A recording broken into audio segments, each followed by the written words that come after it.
सदवन्दियाणं तिहुवणहिदमधुरविसदवकाणम् अन्तातीदगुणाणं नमो जिनाणं जिदभवाणं। कुंदकुंदाचार्य भगवान की जय। पंचास्तिका संग्रहामध्ये गाथा नंबर 9 चालली आहे। 8व्या गाथेमध्ये काय बघितलं होतं? सत्तेचं वर्णन केलं। सामान्य म्हणजे पंचास्तिका संग्रहामध्ये कशाचं वर्णन करणार आहेत आचार्य? तर 5 अस्तिकायांचं वर्णन घेणार आहेत। मग त्याच्यामध्ये पहिल्यांदा सामान्य रूपरेषा म्हणून 6 द्रव्यांचं आणि 5 अस्तिकायांचं स्वरूप सांगितलं। मग त्याच्यामध्ये 6 द्रव्य कुठं आहे ते विश्व आहे, परत ते आकाश कुठं आहे, आलोक आकाशामध्ये काय आहे काय नाही हे घेतलं। परत जे द्रव्य आहे ते गुणपर्यायांचा समूह आहे हे सामान्य कथन केलं। पुढं 6व्या गाथेमध्ये काय सांगितलं? तेचे व अधिकाया जे काय अस्तिकाय आहेत ते त्रिकाली परिणमन करणारे आहेत, द्रवित होणारे आहेत किंवा परिवर्तनाने युक्त आहेत असं सांगितलं। म्हणजे प्रत्येक द्रव्य कसं आहे? स्थिर राहून परिणमन करणार आहे, म्हणजे नित्य अनित्यात्मक आहे हे घेतलं। 7व्या गाथेमध्ये सांगितलं सगळे द्रव्य एकत्र राहतात तरी सुद्धा ते एकमेकांमध्ये प्रवेश करत नाहीत, एकमेक रूप होत नाहीत आणि नित्य आपल्या स्वभावाला सोडत नाहीत। 8व्या गाथेत सांगितलं सत्ता जी आहे ती सामान्य रूपाने सत्तेची विशेषण दाखवली की कशी आहे। पहिला सत्तेचे 2 भेद केले, महासत्ता आणि अवांतर सत्ता। महासत्ता म्हणजे जी सगळ्यामध्ये व्यापक आहे ती महासत्ता, आणि जी विशेष आहे ती विशिष्ट एखाद्या द्रव्याची सत्ता अशी घेतली तर त्याला म्हणलं अवांतर सत्ता। तर आता इथंपर्यंत वर्णन झालं होतं। मग ती सत्ता कशी आहे? प्रतिपक्षाने सहित आहे, त्रिलक्षणात्मक आहे, एक आहे, हे सगळं वर्णन त्यांनी लास्ट गाथेमध्ये केलं। मग त्या सगळ्यातून आपल्याला काय फायदा? माझा जो शुद्धात्मा आहे तो सुद्धा एक सत्स्वरूप आहे, चित्स्वरूप आहे। मग त्या सतला धरला आपण तर बाकीचे सगळे तुम्ही विषय धरा नाही तर नाही धरा, त्याचा काय फायदा नाही आहे आपल्याला। ते सगळे ने आहेत किंवा हे आहेत, पण माझा एक शुद्धात्मा जो आहे तोच माझ्यासाठी सतरूप उपादेय आहे, नित्य आहे। तर 9वी गाथा बघू। कुठे आहे? माझ्यासमोर बसा की सगळे। दवियदि गच्छति ताईं सभावपज्जयाईं जं दवियं तं भण्णन्ते अनन्यभूतं तु सत्तादो। काय सांगितलं? सत्ता म्हणा, पदार्थ म्हणा, वस्तू म्हणा, द्रव्य म्हणा, सगळं कथनचित एकार्थवाची आहे। ते वर्णिजींनी त्याच्यामध्ये पण भेद करून सांगितलंय काय काय अपेक्षेने भेद आहे। सत्ता म्हणजे काय, द्रव्य म्हणजे काय, पदार्थ म्हणजे काय, वस्तू म्हणजे काय, हे द्रव्य क्षेत्र काल भावाच्या अपेक्षेने त्याच्यामध्ये पण भेद करून सांगितलेत, कुठल्या अपेक्षेने कुठली व्याख्या आहे असं। पण आता इथं द्रव्य म्हणा किंवा सत, वस्तू, पदार्थ सगळे एक आहे हे सांगायला लागलेत। पण ते कसं आहे? तर दवियदि गच्छति द्रवित होतं किंवा गच्छति म्हणजे प्राप्त होतं घ्यायचा अर्थ। आता द्रवित होतं किंवा प्राप्त होतं कोण कोणाला? ताईं सभावपज्जयाईं, जे सद्भूत पर्यायांना त्या सद्भूत पर्यायांना जे प्राप्त होतं किंवा द्रवित होतं ते दवियम भण्णन्ते, तम दवियम भण्णन्ते, ते द्रव्य असं म्हणलं जातं। जे कसं असतं? सत्तादो अनन्यभूतम, जे सत्तेशी अनन्यभूत असतं। म्हणजे काय? सत्ता आणि द्रव्य हे एकमेकाय म्हणा किंवा एक रूप आहेत। मग सत्तेपासून द्रव्य कसं असतं? अनन्यभूत असतं, एक रूप असतं। त्या सद्भूत म्हणजे असलेल्या पर्यायांना जे द्रवित होते म्हणजेच प्राप्त होते ते द्रव्य आहे असे सर्वज्ञ सांगतात। की जे सत्तेपासून अनन्यभूत म्हणजे अभिन्न, अन्यभूत आणि अनन्यभूत काय सांगितलं? अन्यभूत म्हणजे भिन्न, अनन्यभूत म्हणजे त्यारूप, अभिन्न असते. म्हणजे सत्ता आणि सत्तेपासून ते द्रव्य अभिन्न असतं. द्रव्य म्हणा किंवा सत्ता म्हणा एक आहे ना. माझी सत्ता म्हणा किंवा माझं द्रव्य म्हणा, काय डिफरंट आहे? काय डिफरन्स आहे? सत्ता म्हणत असताना आता तुम्ही सामान्य सत्ता सगळ्यांची एकत्र घेतली तर त्याला सत्ता म्हणलं, सत म्हणलं. आणि माझी सत्ता त्या द्रव्यामध्ये वेगळी आहे. मग ह्यालाच आपण नाव काय देतो? तिर्यक सामान्य आणि तिर्यक विशेष. माहिती आहे, घेतलं होतं आपण एकदा विषय हा. त्याला अवांतर सत्ता म्हणता येत नाही का? अवांतर सत्ता म्हण आपला द्रव्य आहे ते अवांतर सत्ता म्हण. सामान्य महासत्ता आणि अवांतर सत्ता, किंवा तिर्यक सामान्य आणि तिर्यक विशेष. कशाला म्हणायचं? घेतले होते, लक्षात आहे? तिर्यक सामान्य, तिर्यक विशेष. सामान्य म्हणजे जीव जीव म्हणजे आता वर्तमानातला जीव भविष्यामध्ये दुसऱ्या पर्यायात गेला. नाही नाही, ते ऊर्ध्वतामध्ये घ्यायचं. ऊर्ध्वता सामान्य विशेषमध्ये ते घ्यायचं पर्यायाचं कथन. तिर्यक सामान्य तिर्यक विशेषमध्ये सगळ्यात व्याप्त असणारं एका काळामध्ये नाना व्यक्तिगत जे सामान्य असतं त्याला म्हणायचं तिर्यक सामान्य. काय म्हणले व्याख्या? प्रवचनसारच्या 93 गाथेमध्ये व्याख्या घेतली आहे त्यांनी. काय? एक काले नाना व्यक्तिगत सामान्य तिर्यक सामान्य. काय म्हणले सोनी, सांग?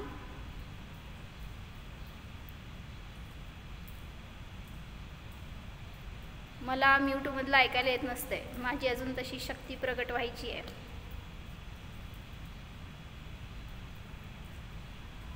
एका काळामध्ये नाना व्यक्तिगत व्यक्तिगत सामान्य त्याला म्हणायचं तिर्यक सामान्य. घेतलं होतं एकदा, लक्षात आहे का तुमच्या? सामान्य महत्वाचं असते तेवढं विषय लक्षात ठेवत जावा की. सामान्य आणि विशेषचे दोन भेद केले होते आपण. एक द्रव्य घेतलं तर त्या द्रव्यामध्ये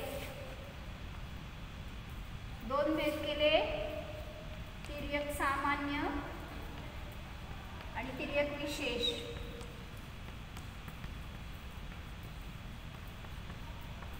आणि ऊर्ध्वता सामान्य आणि ऊर्ध्वता विशेष.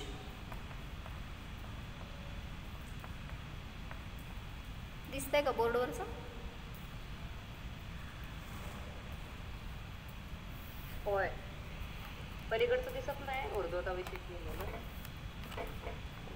ते उजेड पडून चमकतंय थोडं पहिलं. आता मी सांगताना ऐकून ग्रहण करा. आता मी काय लई करू शकत नाही मदत तुम्हाला, तुमचं पुण्य. दिसतंय का आता? तर द्रव्य जे कसं आहे सामान्य विशेषात्मक आहे. प्रत्येक द्रव्य कसं असतं? सामान्य विशेषात्मक असतं. मग ते सामान्य दोन प्रकारचं आहे, तिर्यक सामान्य आणि ऊर्ध्वता सामान्य. आणि विशेष दोन प्रकारचं आहे, तिर्यक विशेष आणि ऊर्ध्वता विशेष. कशाला म्हणायचं? तिर्यक विशेष म्हणजे तिर्यक सामान्य म्हणजे काय? तिर्यक म्हणजे आता एक शब्दशः आडवं.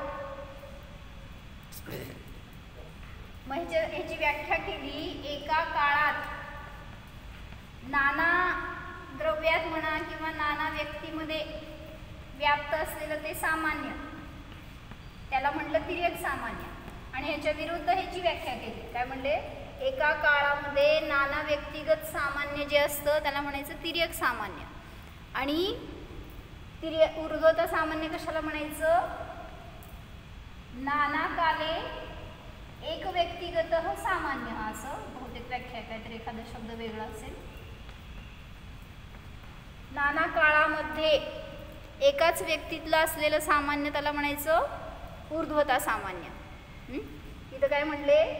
तिर्यक सामान्य म्हणजे एका काळात, आता जीव जीव जीव घेतला, पुद्गल घेतला, धर्म अधर्म, आकाश काल असे तुम्ही द्रव्य घेतले समजा सगळे एका वेळेस, तर एका काळात 6 द्रव्य आहेत ना, वेगळ्या वेगळ्या काळातले नाही. एकाच काळामध्ये जे अनेक व्यक्तींमध्ये म्हणजे अनेक द्रव्यांमध्ये व्याप्त असलेलं सामान्य त्याला म्हणायचं तिर्यक सामान्य. एक्झाम्पल काय घेतलं?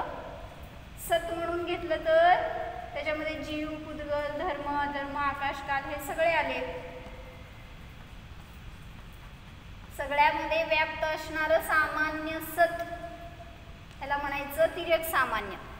जे सत सामान्य आहे ना त्याला म्हणलं तिर्यक सामान्य.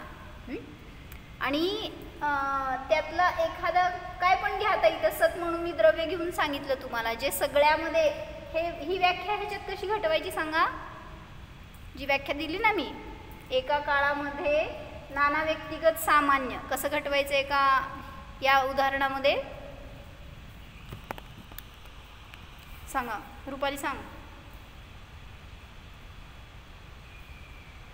म्हणजे एक गार्डन आहे किंवा काय म्हणतात, म्हणजे तिथं सगळी झाडं आहेत, पण त्यामध्ये आंब्याचं झाड वेगळं. आता हे सगळ्यात व्याप्त असणारं एक लक्षण घ्यायचंय बरं का. ते उदाहरण आता झाड हे एक लक्षण झालं ना त्याचं, पण आंब्याचं झाड, पेरूचं झाड, डाळिंबाचं झाड असं.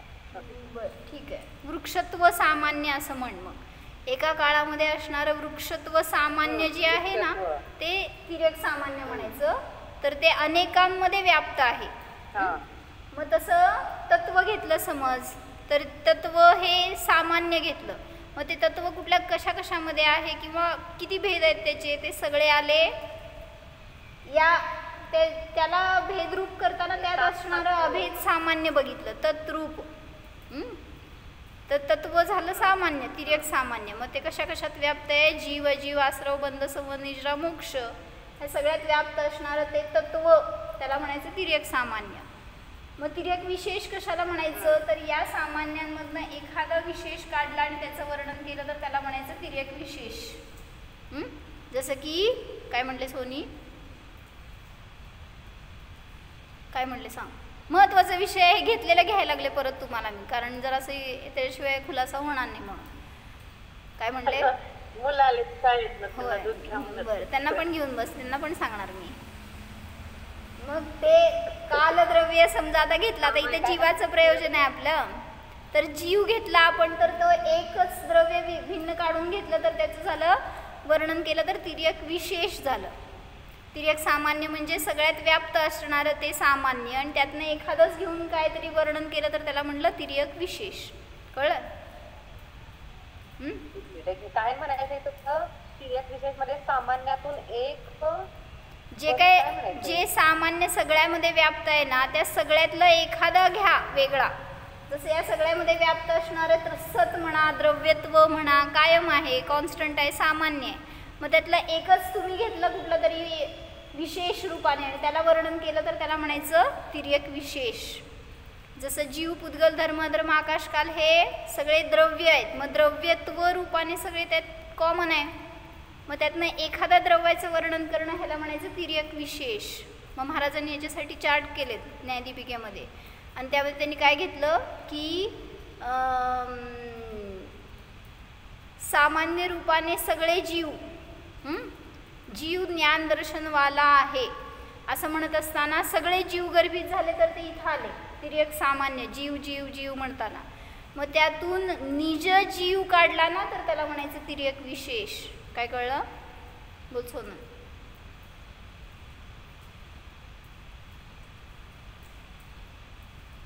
इथं अनेक प्रकारचे जीव आहेत तर ते सगळे जीव पाहिले तर तिर्यक सामान्य आणि त्यातून माझा जीव सगळे जीव नाही सगळ्या जीवांमधलं जीवत्व पाहिलं तर सामान्य झालं. सगळे जीव घेत असताना त्यातलं जीवत्व घेतलं तर ते सामान्य झालं तिर्यक सामान्य. आणि एकच जीवाचं वर्णन केलं तर त्याला म्हणायचं तो मग निज जीव असा शब्द लिहिला महाराजांनी आणि मग त्याचा खुलासा करून सांगितलं की तो तिर्यक विशेष आहे. निज जीवच माझ्यासाठी अनुभूतीसाठी उपयोगी आहे, मोक्ष मार्गामध्ये उपयोगी आहे. समजलंय. काय समजलं सांग स्नेहा. आहेस का माझ्यासमोर. सांग. दिसे ना मला दिसायचं का बस की जरा तुला दिवस झाले बघून तुला.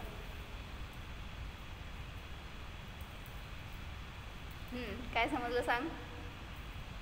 तिर्यक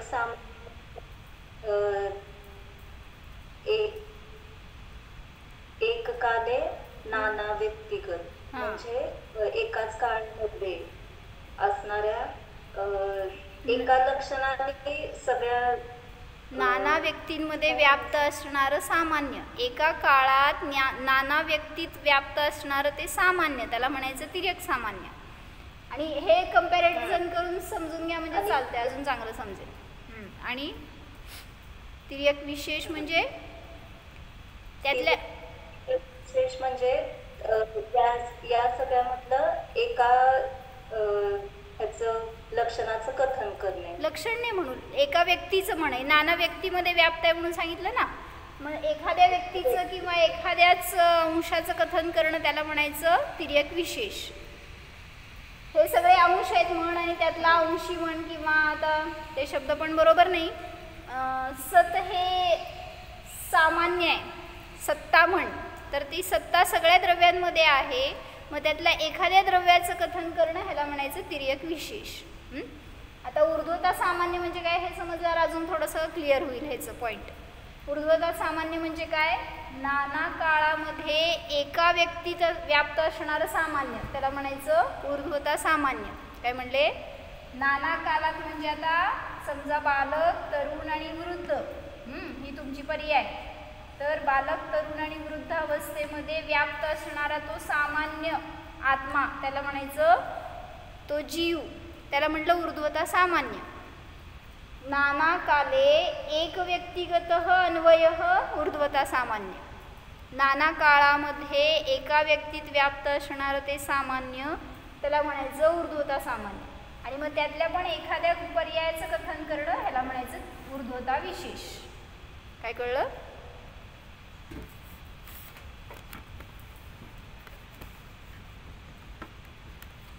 समजलं. तिर्यक सामान्य म्हणजे एका काळामध्ये ते नाना व्यक्तीमध्ये व्याप्त असणारं सामान्य. बरोबर. आणि तिर्यक विशेष म्हणजे त्यातून एक जीव वेगळा म्हणजे एकाला वेगळं केलं, एका व्यक्तीचं म्हण. तिर्यक विशेष झालं. बरोबर.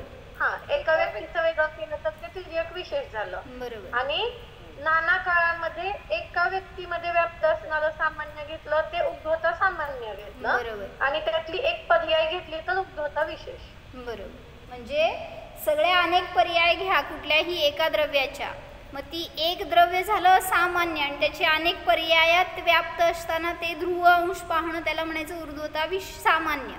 आणि त्यातली एखादी पर्यायाचं कथन करणं त्याला म्हणायचं ऊर्ध्वता विशेष. मग या सगळ्यामध्ये माझ्यासाठी अनुभूतीचा विषय कोण? तिर्यक सामान्य, तिर्यक विशेष, ऊर्ध्वता सामान्य की ऊर्ध्वता विशेष?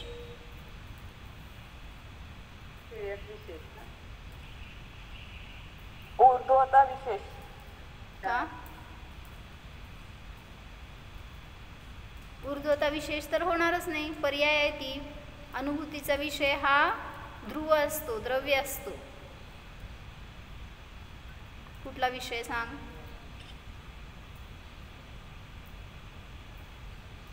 सोनल. अखंड द्रव्य घेतलं तर तोच विषय राहणार ना आत्मानुभूतीचा. कुठला? माझा शब्द आत्मा घेतला. मग महासत्ता आणि अवांतर सत्ता शिकलाय ना ह्याच्यात. महासत्ता कुठे आहे, अवांतर सत्ता कुठे आहे सांगा? ह्याच्यामध्ये महासत्ता कुठे आहे, अवांतर सत्ता कुठे आहे? तिर्यक सामान्य म्हणजे महासत्ता झालं. तिर्यक सामान्य म्हणजे महासत्ता आणि तिर्यक विशेष म्हणजे अवांतर सत्ता. बरोबर. इथं ऊर्ध्वता सामान्य म्हणजे महासत्ता आणि सामान्य म्हणायचं का मग? थांबकी. ऊर्ध्वता सामान्य म्हणजे पण महासत्ता आणि ऊर्ध्वता विशेष म्हणजे अवांतर सत्ता. म्हणजे असं महासत्ता आणि अवांतर सत्ता हे भेद करत गेलो. मग काल परवा सांगितलं होतं तुम्हाला मी, आपण अनुभूतीचा विषय घेत असताना कसा घेतो? अनंत गुणवाला जीव असं घेतो ना. तर आता इथं अनंत गुण घ्या.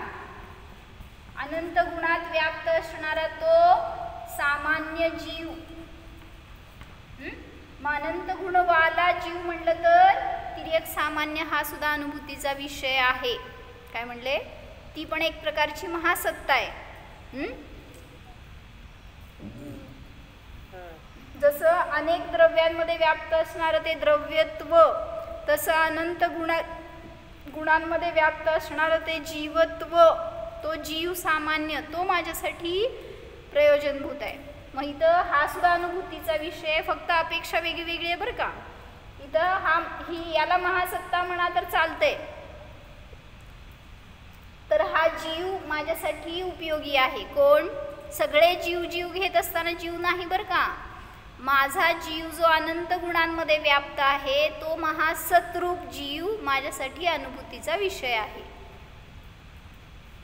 आता ही विषय काय मध्ये सुद्धा आपण आता सर्व जीव सामान्य घेतलं जीवत्व आणि त्याचा निज बरोबर सांगते की तेच सांगायला लागले. एक एक करत जाऊ की पुढं. तिर्यक सामान्य पण अनुभूतीचा विषय कसा, तर या अपेक्षेने. तिर्यक विशेष कशा, मी आता सांगितलं सगळं. महाराजांनी काय केलं, सगळे द्रव्य दाखवले, त्याचं वर्णन केलं तर तिर्यक सामान्य झालं. द्रव्यत्व शब्दाने सगळे द्रव्य घेतले तर तो तिर्यक सामान्याचा विषय झाला. किंवा सगळे जीव घ्या, सगळे जीव म्हणून घेत असताना जीव जीव जीव हे तिर्यक सामान्य झालं आणि त्यातनं निज जीव वेगळा काढला तर तो तिर्यक विशेष म्हणायचं. म्हणजे त्यावेळेस तो अनुभूतीचा विषय होणार. म्हणून तिर्यक विशेष सुद्धा अनुभूतीचा विषय आहे, पण फक्त विवक्षा वेगळी वेगळी आहे. ही विवक्षा वेगळी आहे, ही विवक्षा वेगळी आहे. जेव्हा सगळे द्रव्य घेणार त्यातून माझा जीवच किंवा अनंत जीव घेणार त्यातून निज जीवच माझ्यासाठी प्रयोजनभूत आहे किंवा अनुभूतीचा विषय असं म्हटलं तर तिर्यक विशेष झाला तो.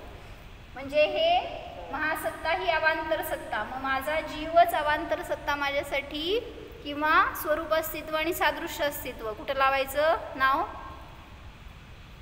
स्नेहा सांग. स्वरूप अस्तित्व कशाला म्हणायचं, सादृश्य अस्तित्व कशाला म्हणायचं?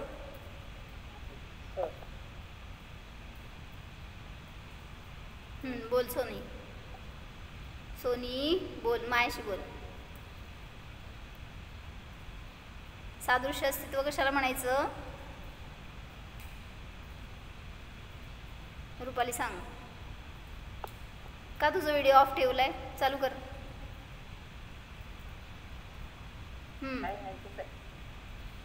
महासत्ता म्हणजे सादृश्य अस्तित्व घेतलं. बरोबर. आणि अवांतर सत्ता म्हणजे विषय स्वरूप अस्तित्व. बरोबर. मग इथं सादृश्य अस्तित्व अनुभूतीचा विषय आहे का स्वरूप अस्तित्व? सादृश्य अस्तित्व दोन्ही पण आहेत असं तर. म्हणजे सांगितलं काय की जेव्हा विवक्षा कशी असते त्याच्यावरून, जेव्हा इथं सादृश्यता दाखवली जीव जीव रूपाने, त्यावेळेस माझा जीवच माझ्यासाठी अनुभूतीचा विषय आहे म्हटल्यावर हे सादृश्य अस्तित्व मला प्रयोजनभूत नाही आहे. त्यामध्ये जे स्वरूप अस्तित्व आहे ना तेच माझ्यासाठी प्रयोजनभूत आहे. काय समजलं? जरा नाही समजलं परत विचारा. सादृश्य म्हणजे सगळ्यामध्ये समान समान समान सगळे जीव जीव जीव आहेत ना, मग ते जीवत्व समान झालं त्याला म्हणायचं सादृश्य. मग सदृश अस्तित्व जे आहे ते माझ्यासाठी उपयोगी नाही अनुभूतीला. सगळे जीव आहेत म्हणून मी पण जीव आहे असं म्हटलं तर चुकलं. पण म्हणजे तो अनुभूतीसाठी उपयोगी नाही आहे, पण त्यातून निज जीव माझ्यासाठी प्रयोजनभूत आहे असं म्हटलं तर त्याला म्हणायचं स्वरूप अस्तित्व. समजलं? काय प्रश्न आहे? पण अनंत गुणवाला जीव घेतलेलं तेव्हा म्हणूनच विवक्षा वेगळी वेगळी आहे. जेव्हा हे उदाहरण घेतो त्यावेळेस ह्याला धरू नका, थोडा वेळ ह्याला गौण करा. सगळे उदाहरण एकात मिक्स केलात ना तर सगळं गोंधळ होईल तुमचा. पण म्हणून जेव्हा स्वरूप अस्तित्व दाखवतो ना त्यावेळेस तिर्यक विशेषच अनुभूतीचा विषय. म्हणून हे उदाहरण इथं नाही लावायचं. या उदाहरणामध्ये जेव्हा सगळे द्रव्य घेतले, सगळे जीव घेतले, त्यामध्ये माझा जीव म्हणून तुम्ही जेव्हा वेगळं कथन करणार त्यावेळेस तो अनुभूतीचा विषय म्हटला तर स्वरूप अस्तित्व झालं. समजलं नाही तर परत विचारा. काय म्हणले? स्वरूप अस्तित्व हा तिर्यक विशेष आहे आणि सादृश्य अस्तित्व त्यावेळेस इथं अनेक द्रव्य घ्या, अनेक जीव घ्या तर ते सादृश्य अस्तित्व झालं. तो सादृश्य अस्तित्ववाला विषय माझ्यासाठी प्रयोजनभूत नाही. तो मला अनुभूतीसाठी किंवा मोक्षमार्गासाठी उपयोगी नाही. सगळ्या जीवांना जीव पाहणं म्हणजे तुम्ही मोक्षाला जाता असं नाही. एकतर तिथं स्वतःचा जीव नाही समजला तर सगळ्याचे जीव पण समजत नाहीत. सगळ्यामध्ये तो जीव आहे असं. मग माझा जीव मला समजण्यासाठी त्याला वेगळं काढून अनुभवलं तर तो निज जीव स्वरूप अस्तित्व झाला आणि तो तिर्यक विशेषाचा विषय आहे. सगळं समजलं म्हणा. इम्पॉर्टंट आहे बरं का. हे नाही समजलं तर परत विचारा, मी परत सांगते. मग आता तिर्यक सामान्य विशेषामध्ये गुण लावायचे का आणि इकडे पर्याय लावायचे का? तिर्यक सामान्य मध्ये काय म्हणती? हा तिर्यक सामान्य मध्ये गुण लावायचे ना. तुम्ही पहिल्यांदा हे खालच्या उदाहरणात जाऊ नका. हे आत्ताचं उदाहरण समजलं का हे सांगा मला. म्हणजे एका वेळी सगळं पकडायला गेलं तर नाही समजायचं. आत्ता पुरतं हे उदाहरण सांगा, समजलं का? तिर्यक विशेष अनुभूतीचा विषय कसा? आता सगळे जीव जीव जीव सामान्य घेतले, त्यामधलं जीवत्व हे पाहिलं, पण हे यातून जो माझा निजगुण शुद्धात्मा आहे तोच मला अनुभूतीला कारण आहे. बरोबर. सर्वसामान्य जीव मला अनुभूतीला कारण नाही. म्हणजे सगळ्यांना जीव पाहणं ह्याच्यामध्ये माझं पर्पज सिद्ध होत नाही. त्यामध्ये माझा जीवच मला धरायला पाहिजे तर तो मला मोक्षाला नेणार आहे. म्हणून तिथं तिर्यक विशेष ह्याला म्हणलं स्वरूप अस्तित्व, याला म्हणलं अवांतर सत्ता, याला म्हणलं अनुभूतीचा विषय. वही पेन तुमच्या हातात नाही आहे, तुम्ही काही लिहून घेईना. इम्पॉर्टंट सब्जेक्ट आहे, काय तुम्हाला नंतर समजणार आहे. काय म्हणती? पण आपण आता परवा लावताना महासत्ताला अनुभूतीचा विषय लावला की नाही? मग तो इथं घ्यायचा ग, थांब की जरा. म्हणून तर हे इथं आत्ता घेतलं, तो अवांतर सत्ताचा विषय, अनुभूतीचा विषय एवढं सांगितलं. आता इथं हे उदाहरण घ्या. या उदाहरणातलं संपलं बरं का. आता ही विवक्षा ह्याला लावायची नाही, कारण आपण परवा बघितलं होतं की नाही कसं महासत्ता अवांतर सत्ता वेगळं केलं. परत अवांतर सत्ता महासत्ता होऊ शकते, परत त्याची अवांतर सत्ता वेगळी, परत ती अवांतर सत्ता महासत्ता होऊ शकते. केलं होतं परवा, आठवतंय? काय होतं विषय तो? जर सगळे फक्त द्रव्य म्हणून घेतलं तर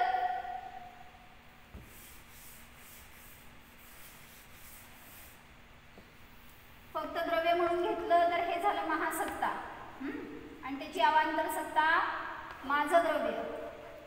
मग आता माझं द्रव्य महासत्ता झालं, त्याच्यामध्ये असणारे अनंत गुण अवांतर सत्ता झालं. म्हणजे ज्ञान गुण, दर्शन गुण हे सगळे अवांतर सत्ता झालं. त्याच्यामध्ये पण ज्ञान गुणांचे अनंत विभाग प्रतिच्छेद घेत असताना ही महासत्ता झालं, हे अवांतर सत्ता झालं. परत ह्याचे एक एक पर्याय घेत असताना परत ते अवांतर सत्ता वेगळी. असं जेव्हा आपण भेद करत जातो ना पुढं पुढं, त्यावेळेस तिथं महासत्ता अवांतर सत्ता बदलते. काय कळलं?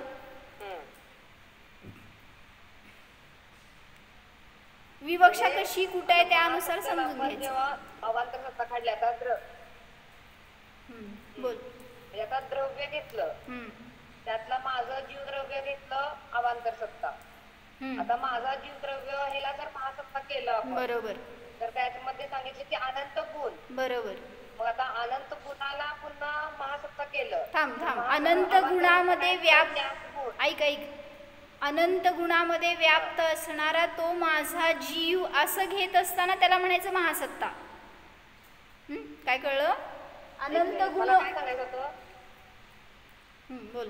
मला काय घ्यायचं होतं, आता माझा जीव घेतला की नाही, मग माझा जीवला जर आपण महासत्ता केलं, तेच ना, माझा अखंड जीव द्रव्य. बरोबर. तो कुठला विषय गेला? सत्ता काय सांगितलं मी? जेव्हा माझा जीव महासत्ता घेतो त्यावेळेस तो कुठं आला ह्याच्यात? तिर्यक सामान्यामध्ये. बरोबर. तिर्यक सामान्यामध्ये अनंत गुणात व्याप्त असणारा तो जीव, माझा जीव, तो अनुभूतीचा विषय असं म्हणत असताना तो महासत्ता झाला. त्यामुळं ही महासत्ता सुद्धा अनुभूतीसाठी आपल्याला उपयोगी आहे. म्हणून ह्याला पण म्हटलं सादृश्य अस्तित्व. ॲक्च्युली शास्त्रामध्ये येतं की स्वरूप अस्तित्वच आपल्यासाठी आपला विषय दाखवणारा आहे, पण सादृश्य अस्तित्व या अपेक्षेने सुद्धा तो अनुभूतीसाठी आपल्याला उपयोगी होऊ शकतो. मग जेव्हा महासत्ता म्हणून अनंत गुणात व्याप्त असणारा जीव घेतला, सांगा तिर्यक विशेषामध्ये काय येणार? अनंत गुणात व्याप्त असणारा तो जीव हे महासत्ता झाली, तर अवांतर सत्ता काय तिथं? कोणत्या तरी एक गुणवाला. बरोबर. नाही, एक गुण, त्यातला एक गुण घ्यायचा. कुठलाही एक गुण घेतला तर ती अंश घेतला ना वेगळा, त्यामुळं ते झालं तिर्यक विशेष. समजलं का? समजण्याचं काय अवघड नाही, फक्त शब्द वेगळे वेगळे असते तेवढंच. म्हणून का गुणवाला जीव? गुण गुण तिर्यक विशेष म्हणत असताना गुण घ्यायचं वेगळा. आता इथं तुम्ही कसं घेतलं होतं? जीव पुद्गल धर्मधर्म आकाश काल यामध्ये असणारं द्रव्यत्व घेतलं ना सामान्य, ते झालं होतं तिर्यक सामान्य. मग त्यातलं एखादा कालद्रव्याचं वर्णन करत असताना ते तिर्यक विशेष म्हणला. म्हणजे एक पण काल द्रव्य असं द्रव्य म्हणून वर्णन केलं म्हणून त्याला आपण विशेष म्हटलं. अनेक द्रव्यामध्ये व्याप्त असणारं ते द्रव्यत्व घेतलं होतं तुम्ही सामान्य म्हणून, आणि मग त्यातून एक द्रव्याचं वर्णन वेगळं काढून करत असताना ते विशेष झालं. तसं अनंत गुणांमध्ये व्याप्त असणारं जीवत्व ते झालं होतं तिर्यक सामान्य. मग त्यातल्या एखाद्याचं विशेष वर्णन करत असताना म्हणजे गुण घ्यायला लागणार, त्यावेळेस ते तिर्यक विशेष होणार. म्हणजे अनेक अंशांमध्ये व्याप्त असणारं ते अंशी त्याला म्हटलं सामान्य, आणि मग त्याच्या एका अंशाचं वर्णन भेदरूप वर्णन जेव्हा करणार ते झालं तिर्यक विशेष. म्हणून इथं सादृश्य अस्तित्व म्हणा किंवा महासत्ता म्हणा हा सुद्धा अनुभूतीचा विषय होऊ शकतो. जसं की अनंत गुणवाला जीव किंवा ज्ञान गुणवाला जीव असं म्हटलं तरी सुद्धा हा अनुभूतीचा विषय होऊ शकतो. पण इथं तिर्यक विशेष अनुभूतीसाठी उपयोगी नाही, कारण तो भेद झालाय आणि जो अभेद असतो तोच आपल्यासाठी ग्राह्य आहे. इकडचं कळलं? त्यामुळं हे दोन्ही सुद्धा फक्त वेगळ्या वेगळ्या विवक्षेमध्ये तिर्यक सामान्य सुद्धा अनुभूतीसाठी उपयोगी आहे आणि तिर्यक विशेष सुद्धा फक्त वेगळी विवक्षा घेत असताना, एका उदाहरणामध्ये नाही. पुढं ऊर्ध्वता सामान्य म्हणजे काय? आता मी सांगितल्यासारखं अनेक पर्यायांमध्ये व्याप्त असणारं ते, जसं एकानंतर एक येणारे अनेक पर्याय आहेत, त्या अनेक पर्यायात व्याप्त असणारं ते सामान्य ध्रुवरूप जे द्रव्य आहे, कॉन्स्टंट आहे, त्याला म्हटलं ऊर्ध्वता सामान्य. त्यामुळं हा ऊर्ध्वता सामान्य सुद्धा अनुभूतीचा विषय होऊ शकतो. का? कारण त्यातल्या सामान्याला पकडलंय ना आपण, पर्यायाला नाही पकडलं. जसं म्हणलं की मी पूर्वी अज्ञानी होतो, आता ज्ञानी झालो, पुढं केवल ज्ञानी होणार, किंवा पूर्वी बहिरात्मा होतो, आता अंतरात्मा आहे, पुढं परमात्मा होणार. त्या सगळ्या पर्यायांमध्ये व्याप्त असणारं तो द्रव्य जो आहे ना, तो अनुभूतीचा विषय आहे म्हणत असताना ऊर्ध्वता सामान्य सुद्धा आपल्याला प्रयोजनभूत आहे. फक्त विवक्षा समजून घ्यायला पाहिजे. उत्पाद द्रव्यासारखं लावायचं का? बरोबर, असं म्हण. जे काही पर्यायांचं उत्पाद वे सतत चालू आहे त्यामध्ये असणारा जो द्रव्यत्व कायम आहे ना, त्याला म्हणायचं ऊर्ध्वता सामान्य. आणि त्यातली एखादी पर्याय घेऊन त्याचं विशेष वर्णन करत असताना त्याला म्हणायचं ऊर्ध्वता विशेष. मग ऊर्ध्वता विशेष आपल्यासाठी अनित्य असल्यामुळं प्रयोजनभूत नाही, पण इथं असणारा हे द्रव्य नित्य आहे म्हणून हा अनुभूतीसाठी आपल्याला उपयोगी आहे. म्हणजे हा आपल्याला स्थिरता देणारा आहे, आपल्याला एक कॉन्स्टंट ठेवणारा आहे. प्रत्येक पर्यायात गेलो तरी सुद्धा मीचा अनुभव करून देणारा कोण आहे? हा सामान्य. म्हणून तो सुद्धा आपल्याला प्रयोजनभूत आहे. समजले? तर ह्याच्यामध्ये आपली ही 9वी गाथा आता मला सांगायचं होतं की जे द्रव्य आहे ते सद्भूत पर्यायांना, त्या सद्भूत पर्यायांना जे द्रवित होतं किंवा प्राप्त होतं त्याला द्रव्य म्हणतात. मग इथं ह्या सगळ्या सद्भूत पर्याय आहेत, त्यामध्ये जे द्रवण करतं ते द्रव्य, त्याला म्हणायचं काय? ऊर्ध्वता सामान्य. काय कळलं? जे वेगळ्या वेगळ्या रूपाने पर्याय परिणमतात त्याच्यामध्ये असणारं कॉन्स्टंट सामान्य जे आहे ते त्याला म्हटलं द्रव्य. जे द्रवित होतं किंवा प्राप्त होतं त्याला म्हणायचं द्रव्य. तर ते झालं. मग ह्याच्यामध्ये नित्य अर्थक्रिया आणि अनित्य अर्थक्रिया दोन्ही सांगितलंय, नंतर घेऊ ते. फक्त गाथेचा अर्थ बघा. जे त्या सद्भाव पर्यायांना प्राप्त करतं किंवा द्रवित होतं ते द्रव्य आहे असं सांगितलेलं आहे भगवंतांनी. परंतु ते द्रव्य सत्तेपासून अनन्यभूतच असतं. म्हणजे आता इथे हे द्रव्य म्हणून घेतलं तर त्याच्यामध्ये असणारी ती सत्ता, त्यापासून ते द्रव्य भिन्न नाही आहे, अभिन्नच आहे. त्यामुळं सत्ता आणि द्रव्य हे एक आहेत, भिन्न भिन्न नाही. ज्यांनी त्याला भिन्न मानलं त्यांच्या खंडनासाठी म्हणून ही गाथा घेतली आहे. म्हणजे वैशेषिक मतवादी आहेत ते म्हणतात की द्रव्य भिन्न असतं आणि गुण भिन्न असतात, त्याची सत्ता भिन्न असते, पण असं प्रदेश भिन्नता नाही आहे दोघांमध्ये. तर ते एकाच वस्तूचे धर्म आहेत, गुण आहे, स्वभाव आहे हे सिद्ध करण्यासाठी म्हणून ही गाथा सांगितली. तर याचा उपयोग काय आपल्याला जीवनात? माझं द्रव्य सुद्धा सांगितलं की अनेक पर्यायांमध्ये जरी गेलो तरी सुद्धा माझा द्रव्य स्वभाव सोडत नाही. मग त्या स्वभावाला धरा तर तिथं आपल्याला सुद्धा आनंदाची प्राप्ती सहज होणार. जसं की तुम्ही क्रोधी झाला, परत शांत झाला, परत अशांती झाली काहीतरी, या सगळ्या पर्यायांमध्ये तो मी मी मी आहे याला पकडला तर आपल्यासाठी समता येणार. नाहीतर मी क्रोधी झालो, मी अशांत आहे, मी पापी आहे, हे सगळे विचार करत राहणार तोपर्यंत आपल्याला आपला जीव दिसणार नाही. जरी क्रोध झाला तरी सुद्धा त्याच्यापासून माझा आत्मा भिन्न आहे, जरी अशांती झाली तरी सुद्धा मी भिन्न आहे, याचा अनुभव करा तर आपल्याला उपयोग आहे हे तत्व समजून. म्हणून स्वतःला जाणा. ओम. जाणा, सत्स्वरूपाला जाणा, चित्स्वरूपाला जाणा.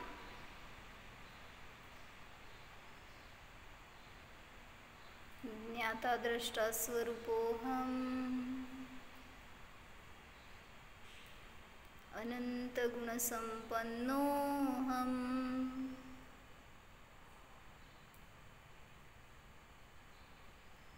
जीवोऽहम्. ओम. विसर्जन.